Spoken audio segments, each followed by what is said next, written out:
When I was growing up, before there were things like Air Jordans to basically obsess over and feel superior, there were crayons. Yes, crayons by Crayola. And they came in boxes like 8 and 16 and 32. And if you're really cool, you might end up with a box of 64 crayons. And so today, you're like, Dave, what does this have to do with podcasting? So many times we think there's only two styles of podcasts. There's the solo show, and then there's the interview show. And I'm here to tell you, there's a whole lot more crayons in that box than you think. So we're going to be talking format and how to spice up that format. And we've got it because of my podcast story. Hit it, ladies. The School of Podcasting with Dave Jackson. Podcasting since 2005. I am your award-winning Hall of Fame podcast coach, Dave Jackson.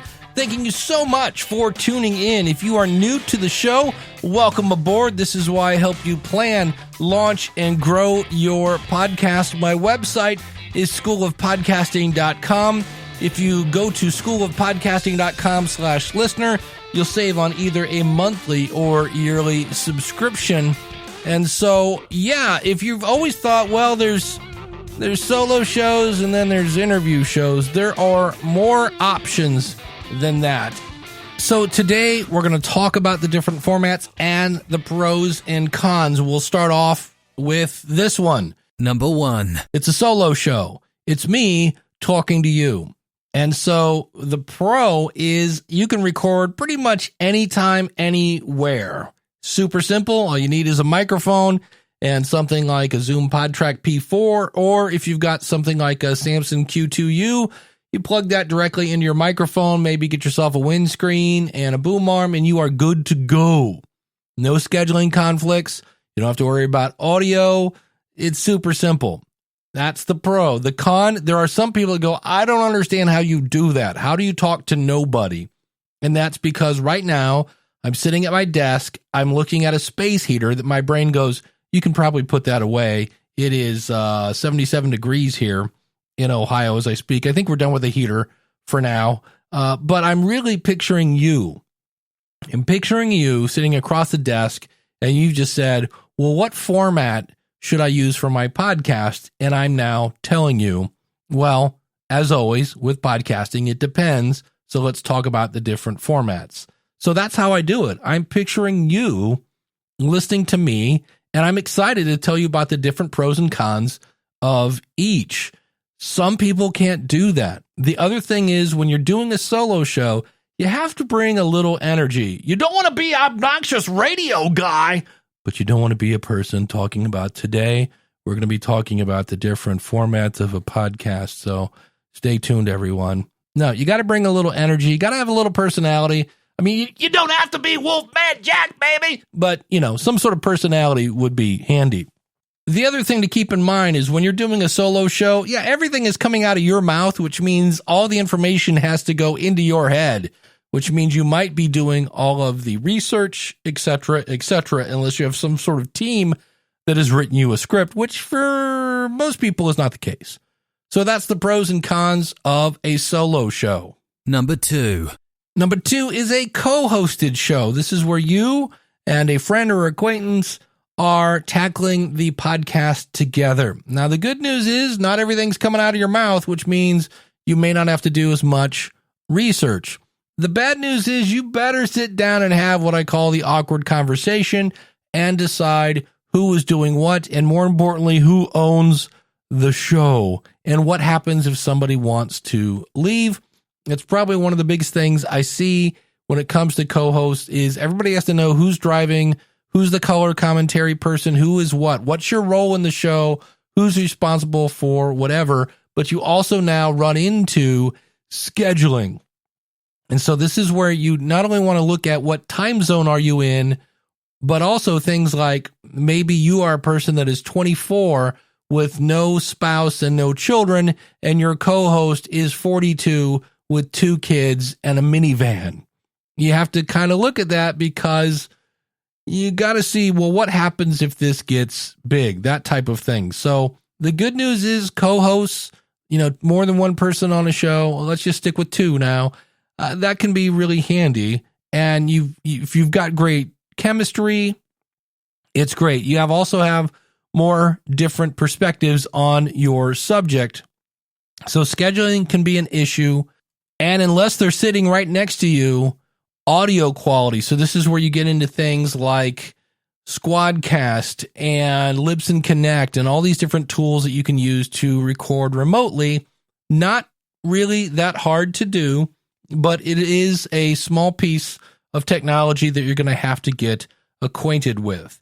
So that is, again, number 2, co-hosted. Number 3. Number 3 is you've just added another person, and whatever you want to call it, a panel, a roundtable, whatever it is, it's more than 2 people, and you're covering one subject. And so here again, unless they're all in the room with you, and if they are, for the record, I'll just save you hours of time, there's going to be what people call a little bit of bleed, meaning you're going to hear a little bit of them on your channel. And for the most part, you can't get away from that. Do your best to make sure you're not sitting next to each other and things like that. But you're going to get some bleed.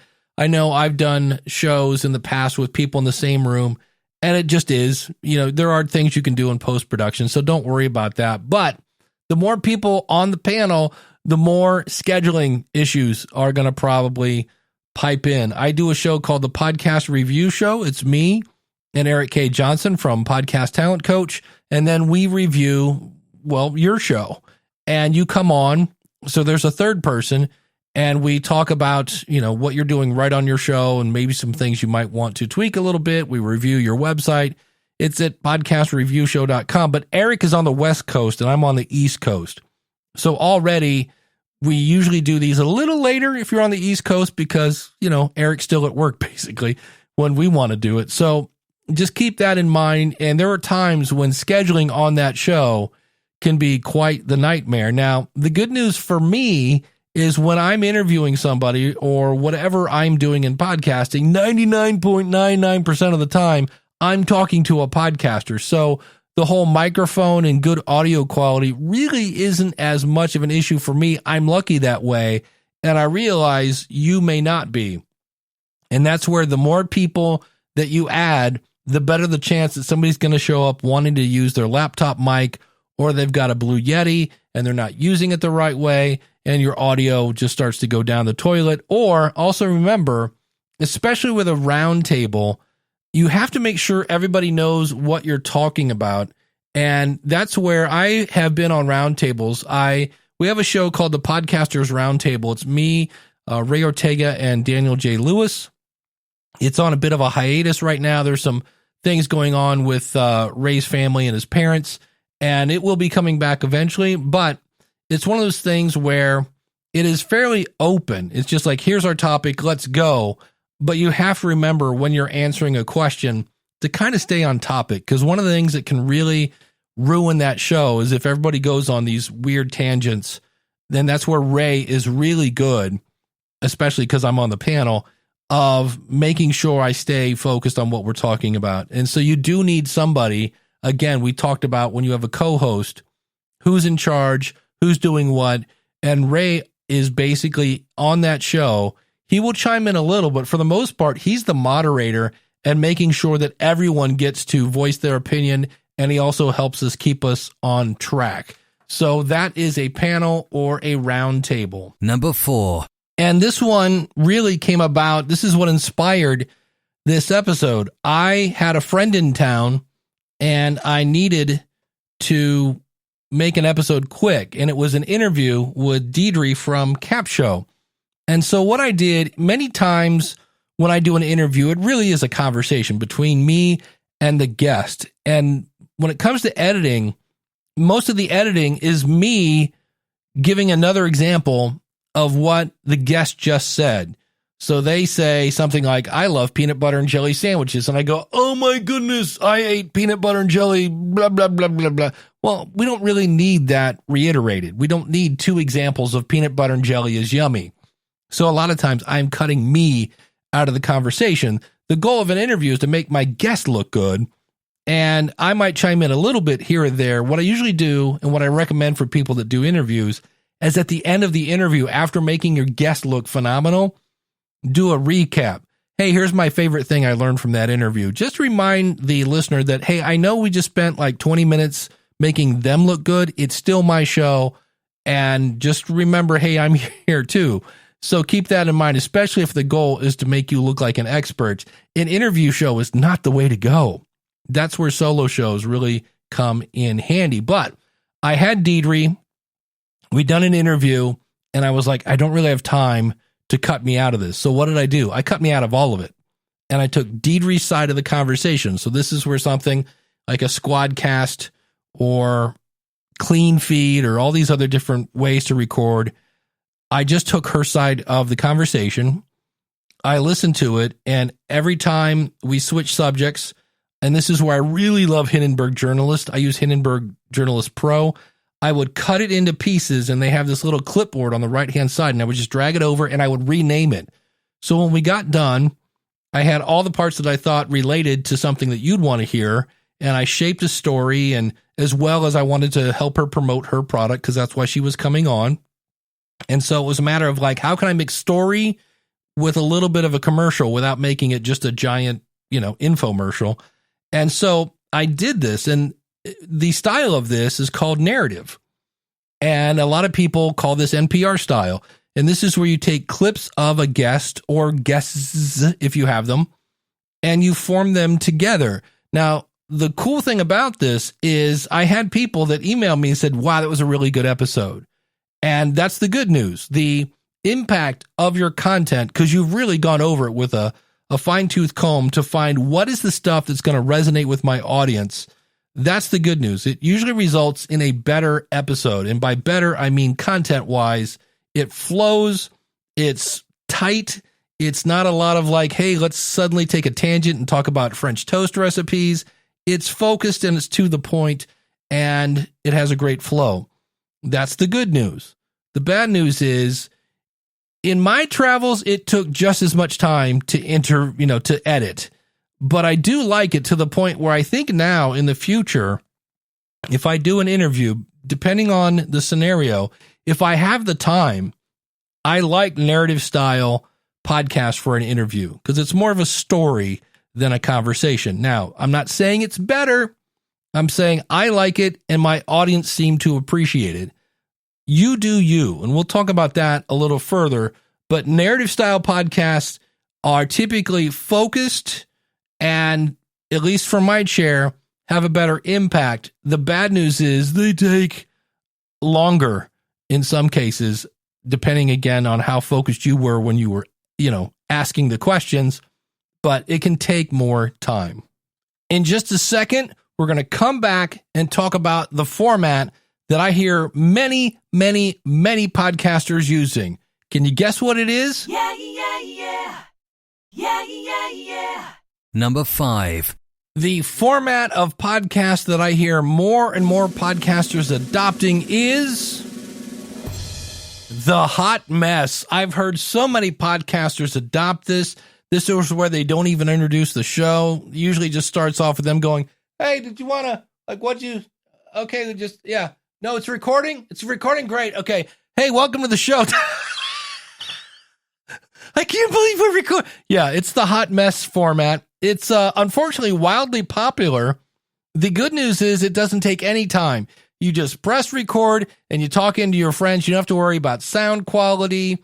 You don't have to worry about scheduling because, hey, we were going to do the show, but, Mindy can't make it and she had all the info. I don't know what I'm going to talk about tonight, but we promised you a show every Thursday, so welcome to it. So that's the good news. You don't have to worry about audio quality. You don't have to worry about scheduling. You don't have to worry about any kind of, focus. That's all. It's super easy to do. So that's the good news. The bad news is it doesn't work very well. I've seen a lot of people try this, and there are Facebook groups that are based around podcast publicity. And most of them are like, hey, can you rate and review my show? Which I've said over and over. It's social proof. It doesn't help you get found. I'm going to repeat that one more time per Apple. It doesn't help you get found.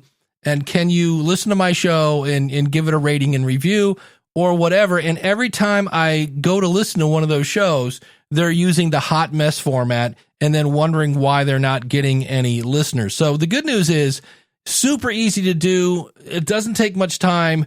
The bad news is it doesn't seem to be very effective. Number 6. This one is one I have heard a few, but I have not found one that has held my attention, and that is an audio drama. This is a format that you can do, and unfortunately, the ones that I hear, I need to go listen to Girl in Space. That was a podcast that actually had a contract at one point to be on Netflix. They were going to turn it into a TV show, and Sarah's awesome. I've met her at a couple different events, but most of the audio dramas I've heard are heavy on the soundscaping. So the music, and we'll talk about that in a minute, the sound effects, I get it. They're walking down the stairs, and I get that you're trying to trigger the theater of the mind, and that's a good thing. But the ones that I've listened to are about 90% icing and 10% story. It's a lot of soundscaping, which I get. I totally understand why. But in the end, it's the story.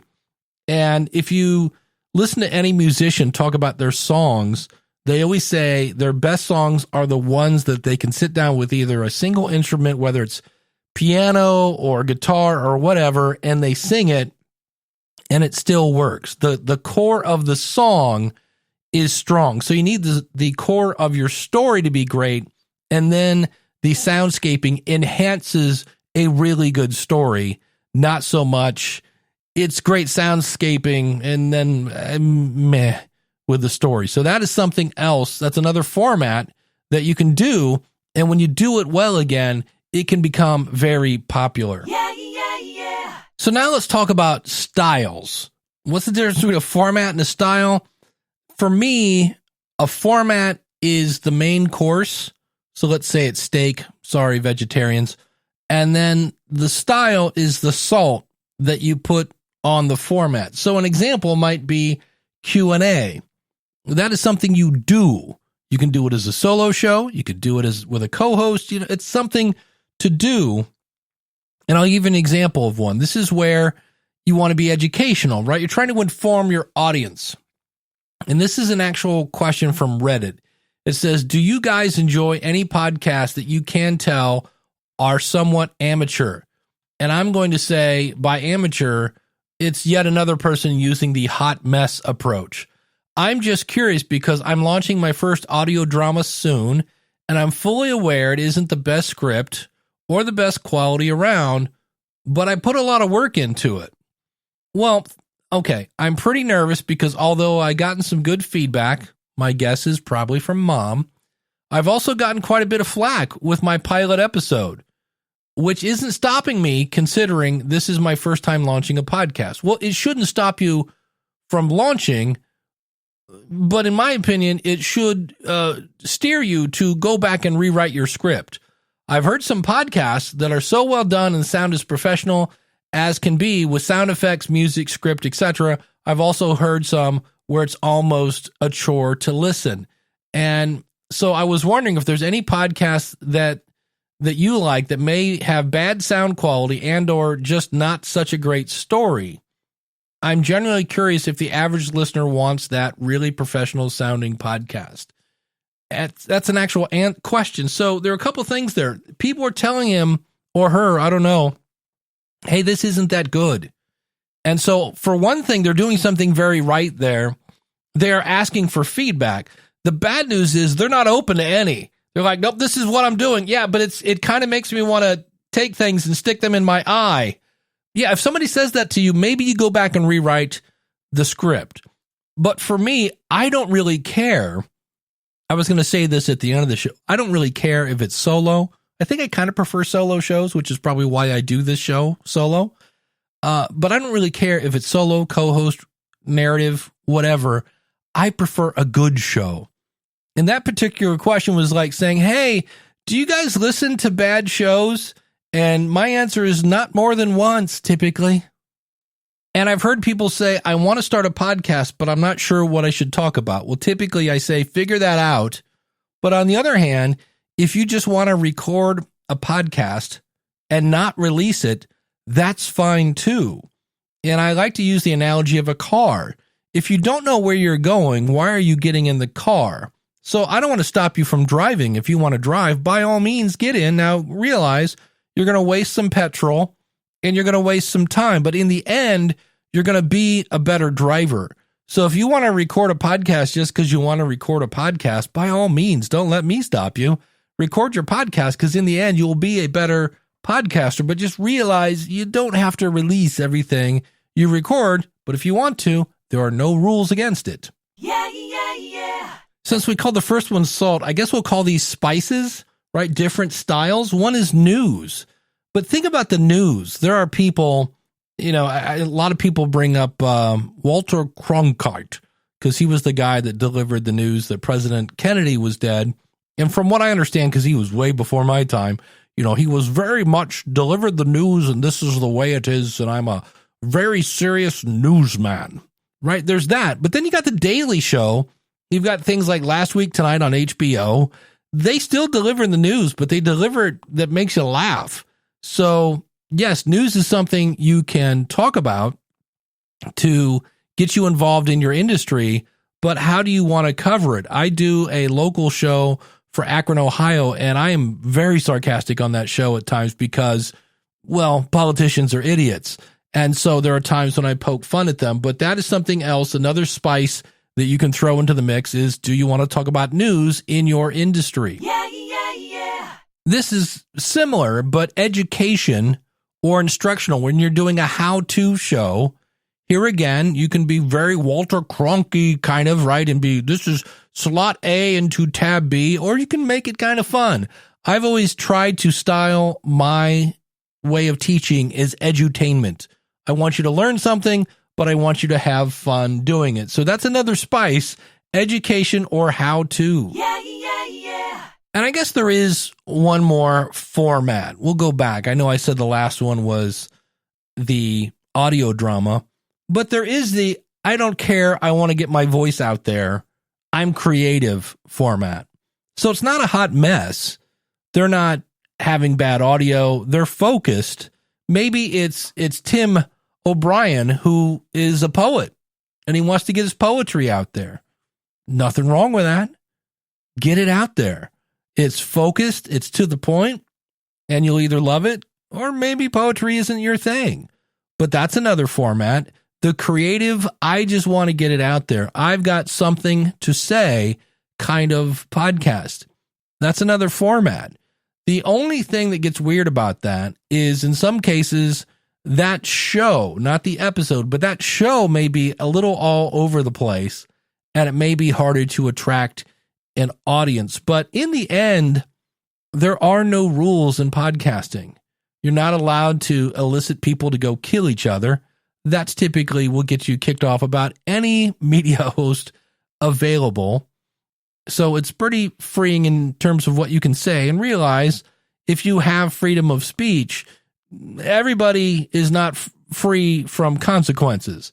So when you get on the microphone, because you just said, Dave, you can do a podcast where you can say whatever you want. Well, yeah, you can do that.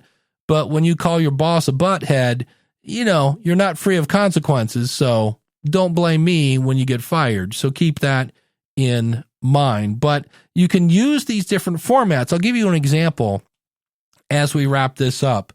There are times when we mix our chocolate with our peanut butter. And so the episode I did on should I have a mailing list was a roundtable that I then put together and delivered narrative style. So you can mix these up. You could do a show with your co-host and have this natural conversation. And then if you had the time, splice it up and put it out narrative style. And we haven't even mentioned another great spice. And that is, we mentioned a little bit in the audio drama genre, people that use soundscaping, but that is our good friend music. This is one of those things where you get to use what you want to use. Now, don't go playing Elton John and the Eagles in your podcast. That's illegal. And no, it doesn't matter if you're making money or not. And no, it doesn't matter how much you play.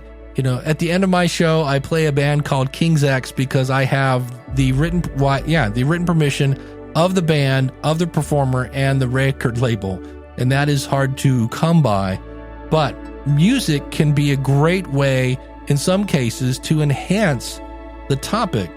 So now, if I slow down my speech because I want to be serious and I want to grab your attention, because today we are talking about formats and we are talking about spices that you can put into the formats to create engaging content.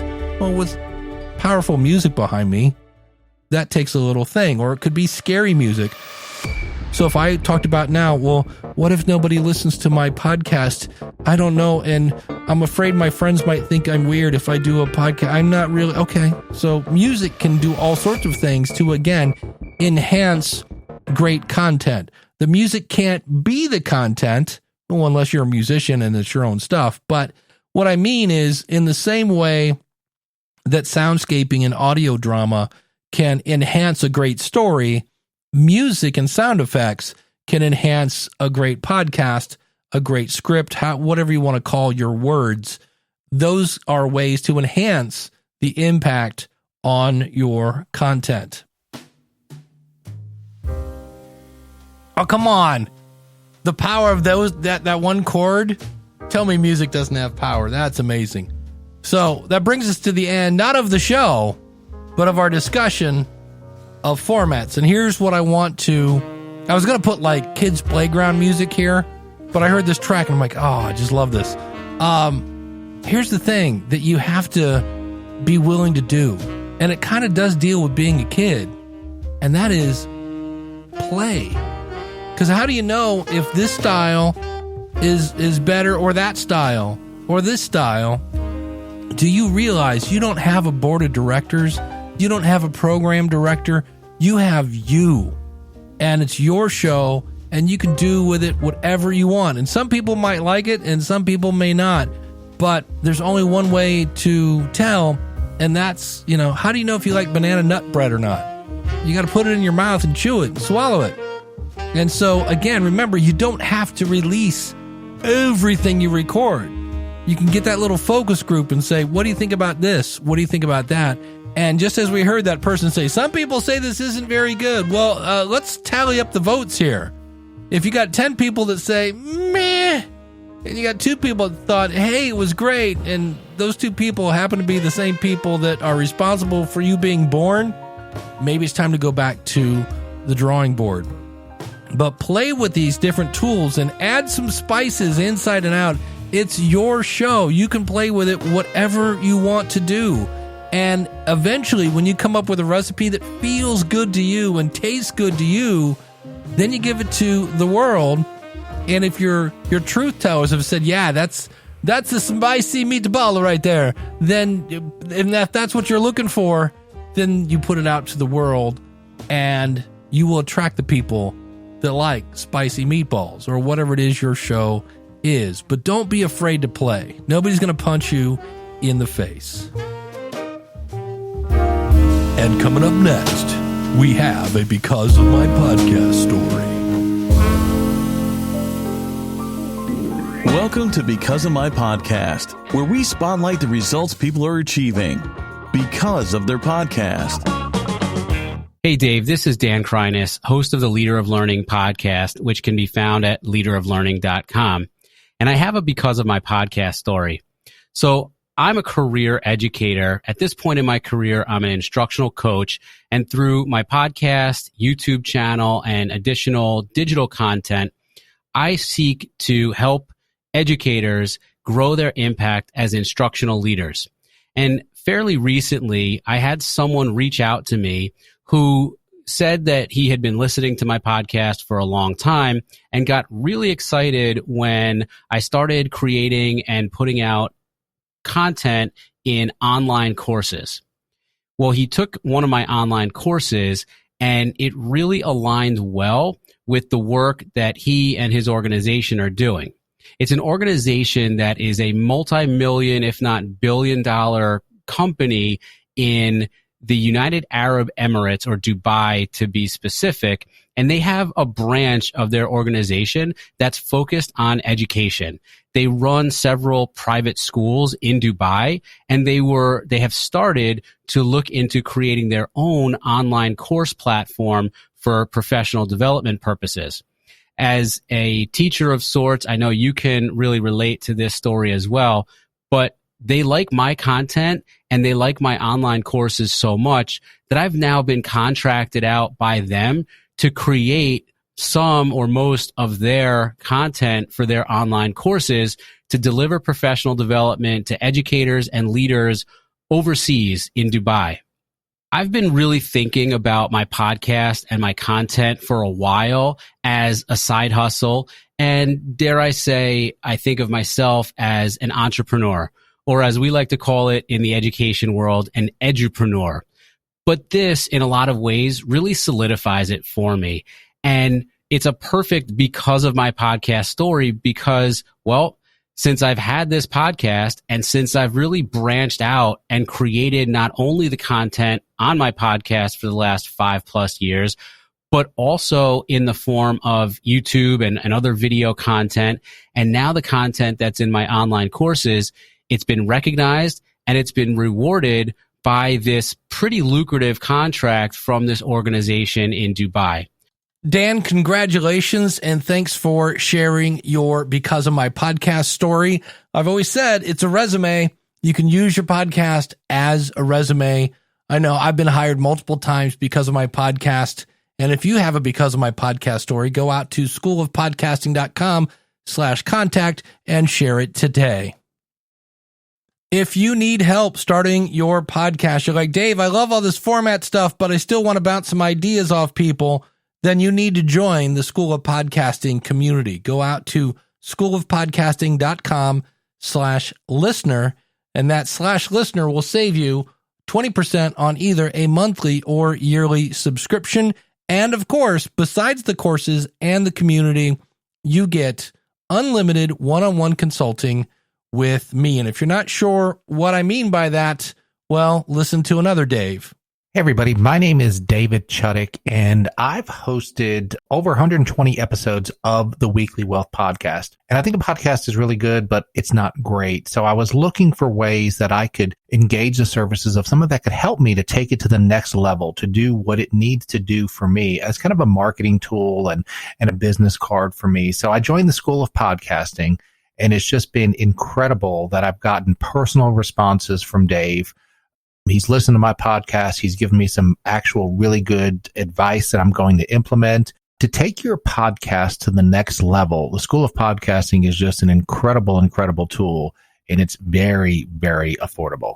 So if you're thinking about just making improvements to your podcast and getting it to where you know that it can be, give the School of Podcasting a try, and Dave can really help you. Thanks. Bye. Thank you, Dave. Just one of the many brilliant minds inside the School of Podcasting community. Again, you can join schoolofpodcasting.com/listener. Until next week, take care. God bless. Class is dismissed. If you like what you hear, then go tell somebody. If you like what you hear, then go tell somebody. Let's do an episode about formats because there may be more boxes in your crayon. Yeah, that doesn't work, Dave. Sorry. Nope. I've spent quite a bit of time writing breakup songs. That is Taylor Swift. What can podcasters learn from Taylor Swift? Go to schoolofpodcasting.com/follow and never miss an episode.